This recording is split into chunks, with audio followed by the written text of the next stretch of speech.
Hello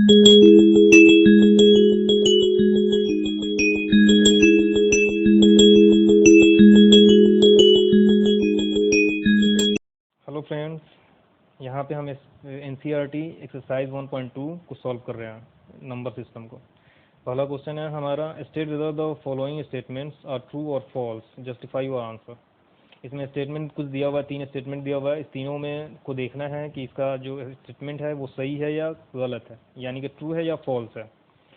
और ये पूरा का पूरा बेसिक जो इंट्रोडक्शन है, इंट्रोडक्शन क्लास अगर आपने किया होगा तो ये क्वेश्चन आसानी से बना सकते हैं आप। नहीं किया तो इसका लिंक, इंट्रोडक्शन क्लास वाले का लिंक इस वीडियो के लिंक में, इस वीडियो के डिस्क्रिप्शन में डाल दिया गया है, आप देख सकते हैं। तो सबसे पहला क्वेश्चन है, every irrational number is a real number. Friends, हम जानते हैं कि जो भी रियल नंबर इसमें पूछा गया है कि एवरी इरेशनल नंबर, यानी कि जो भी प्रत्येक इरेशनल नंबर है, यानी कि अपरिमेय संख्या है, वो क्या है? प्रत्येक अपरिमेय संख्या हमारा ये बताया गया है कि क्या वो रियल नंबर है।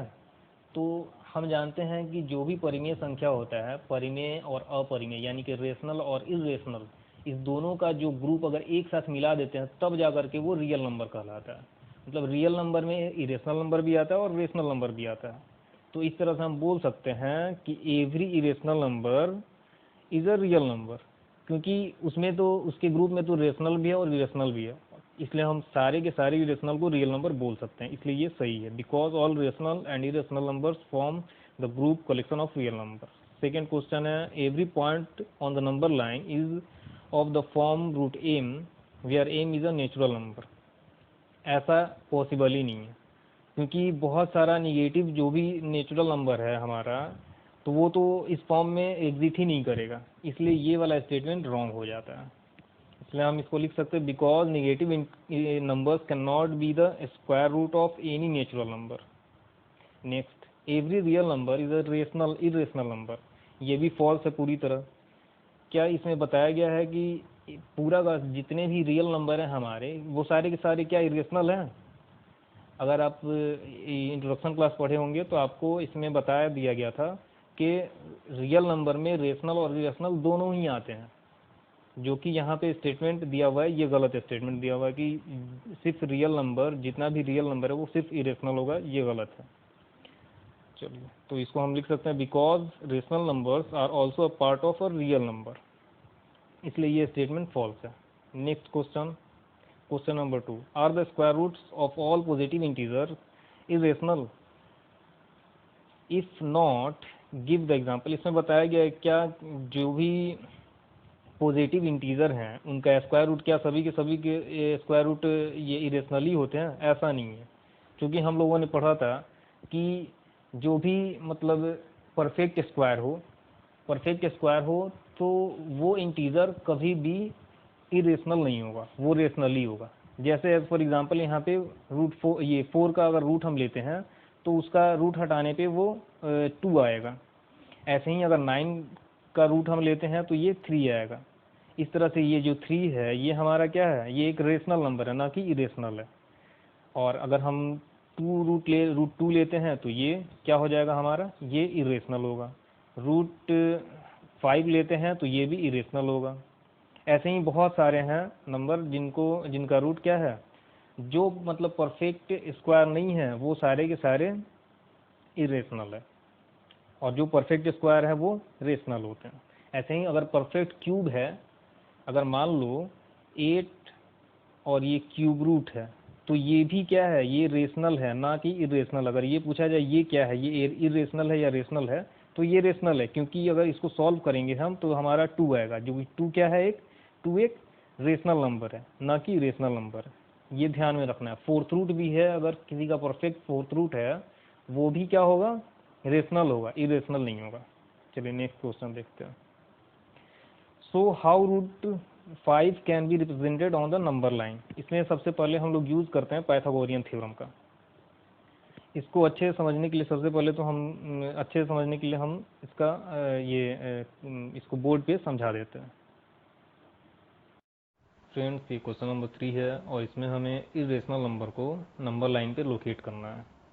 हम लोग रेशनल नंबर या और भी इंटीजर्स ये सब को तो लोकेट करना ये 5th क्लास में भी सीखे हैं, और इसमें हम लोगों को इरेशनल नंबर को बेसिकली कैसे नंबर लाइन पे रिप्रेजेंट करें ये देखना है। तो फ्रेंड्स, इसका सिर्फ एक ही लॉजिक है, Pythagorean theorem. This Pythagorean theorem is the simple logic which we will use in locating irrational number. मतलब कि पाइथागोरियन थ्योरम का इस्तेमाल करके हम लोग किसी भी इरेशनल नंबर को नंबर लाइन पे रिप्रेजेंट कर सकते हैं। इसके लिए हमें कंपास की ज़रूरत पड़ेगी, और स्केल की ज़रूरत पड़ेगी।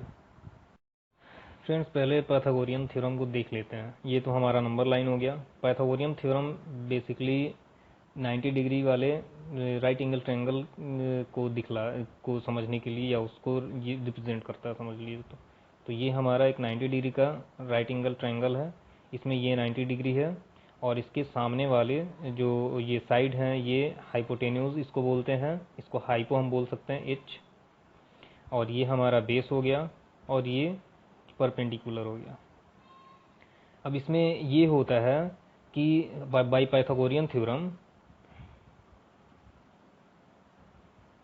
हम जानते हैं ये जो एच है, हाइपोटेनस का स्क्वायर, हाइपोटेन्यूज का square is equal to perpendicular square plus base square. और हमें तो सिर्फ हाइपोटेनस स्क्वायर तो नहीं ना चाहिए, हमें तो चाहिए हाइपोटेनस, इसका लेंथ चाहिए। इसका लेंथ ले करके ही, जब इसका लेंथ हम निकाल लेंगे तभी हम इसको रिप्रेजेंट कर पाएंगे नंबर लाइन पे, और दिखला पाएंगे कैसे कि वो नंबर लाइन पे कहाँ पे दिख रहा है, कहाँ पे आ रहा है। तो इसके लिए हम लोग एच स्क्वायर तो चाहिए नहीं, हमें चाहिए एच, यानी कि हाइपोटेनस हाइपो चाहिए। तो ये हो जाएगा हमारा, जब स्क्वायर इधर आएगा, under root P square plus B square, यानी परपेंडिकुलर स्क्वायर प्लस ये बेस स्क्वायर। अब इसके बाद हम देखेंगे दो तीन चीज़ें इसमें समझने वाली हैं, पहले आप देख लेंगे। जैसे कि ये हमारा एक सर्कल हो गया। तो इस सर्कल से अगर हम इस सेंटर से जहाँ पे भी रेडियस डालेंगे, ये सभी जगह क्या होगा, इक्वल होगा, हर एक प्लेस पे इक्वल होगा। चाहे यहाँ पे जितना लेंथ होगा, यहाँ पे अगर 2 सेंटीमीटर है तो ये भी 2 सेंटीमीटर, ये भी 2 सेंटीमीटर, ये सब 2 सेंटीमीटर। इसके अलावा दूसरा चीज़ देख ले एक, कि हमारा अगर मान लो ये अंडर रूट 2 प्लस 3 है तो ये हमारा अंडर रूट 5 होगा। अंडर रूट 1 प्लस 2 है तो ये अंडर रूट 3 होगा। ये वाला भी इसमें ज़रूरत आएगा। अगर हम देख लें रूट अंडर 5 प्लस 6 तो ये हमारा रूट 11 आएगा। ऐसे ये सॉल्व किया जाता है। तो ये दो चीज़ थी जिसका इसमें इस्तेमाल किया जाएगा, हम करना पड़ेगा हम लोगों को। अब देखते हैं फ्रेंड्स कि कैसे हम इसको लोकेट करेंगे। तो सबसे पहले इस ये में हमें परपेंडिकुलर हमेशा ध्यान रखना है कि परपेंडिकुलर हम हमेशा 1 लेंगे, परपेंडिकुलर 1 लेंगे, और बेस जो है वो क्वेश्चन के अकॉर्डिंग बदलता रहेगा। जब कभी 2 होगा, कभी 3, कभी 4, वो क्वेश्चन के अकॉर्डिंग होगा। इसमें हम लोगों को ये जो हाइपोटेनस है ये रिप्रेजेंट करना है, ये रूट 5 लाना है हाइपोटेनस को रूट 5 लाना है। उसके लिए हमें क्या करना होगा, यहाँ पे हमें रूट 5 चाहिए, तो यहाँ पे हमें रूट 5 चाहिए। इसके लिए हमें क्या करना होगा, ये वाला तो हम पी तो हम ले लिए, हमारा कितना 1 हो गया। तो ये 1 का स्क्वायर तो हमारा 1 का स्क्वायर, तो ये हमारा 1 ही हो जाएगा। 1 का स्क्वायर तो 1 ही हो जाएगा, प्लस यहाँ पे किसका स्क्वायर लें कि ये 1 का स्क्वायर तो 1 होगा, और यहाँ पे किसका स्क्वायर लें कि ये दोनों ऐड होकर के रूट 5 बन जाए।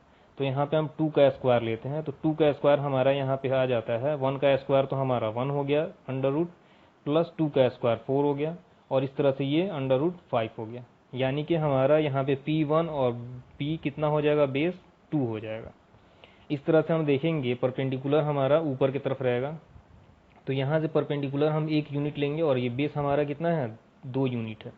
यानी कि बेस हमारा, ये बेस है, ये 2 यूनिट है, ये 1 यूनिट, और ये दूसरा यूनिट, 2 यूनिट है यहाँ से। और ये जो हम परपेंडिकुलर है ये 1 यूनिट लेंगे, यहाँ से हम लोग 1 यूनिट लेंगे। जितना इसका लेंथ होगा, जितना इसका लेंथ होगा, ये 1 यूनिट है, ये भी 1 यूनिट है, इतना ही ये भी 1 यूनिट होगा, इक्वल होगा। ये लोग आप स्केल से करेंगे। अब यहाँ से हम क्या करेंगे, अब इसको और इसको, इस दोनों को, इसको कुछ हम नाम दे सकते हैं यहाँ पे। जैसे अगर इसको हम ले लें, इसको ओरिजिन बोल दें ओ, तो ये हमारा ए हो गया, और ये हमारा बी हो गया। अब हम क्या करेंगे कि ओ को बी से मिला लेंगे।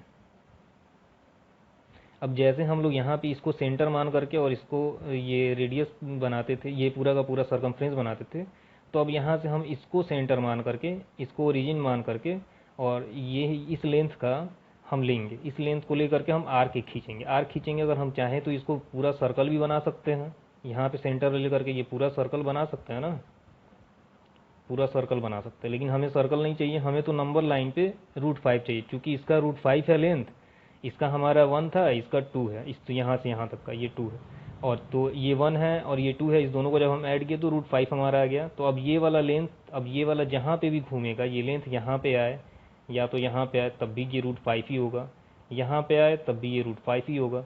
और अगर ये नंबर लाइन पे आ जाए, यानी कि अगर हम इसको नीचे कर लें तो यहाँ पे आकर के ये इंटरसेक्ट कर रहा है, इंटरसेक्ट कर रहा है 2 और 3 के बीच, 2 और 3 के बीच में ये यहाँ पे इंटरसेक्ट कर रहा है, यानी कि यहाँ से यहाँ तक का जो लेंथ होगा ये भी कितना होगा, यहाँ से यहाँ तक का जो लेंथ होगा ये भी कितना होगा, √5 होगा। इस तरह से हम यहाँ पे √5 को लोकेट कर पाएंगे। तो बस कंपास से हम कंपास का नीडल यहाँ पे रखेंगे और ये टिप यहाँ पे रख के, और ये पेंसिल से यहाँ तक खींच लेंगे जहाँ पे ये इंटरसेक्ट करेगा नंबर लाइन पे, वही हमारा √5 होगा, और यही ऐसे ही हम लोग इसको सॉल्व करेंगे। ये हमारा आंसर होगा। Thank you. अगर समझ आया हो तो आप लाइक करें, शेयर करें।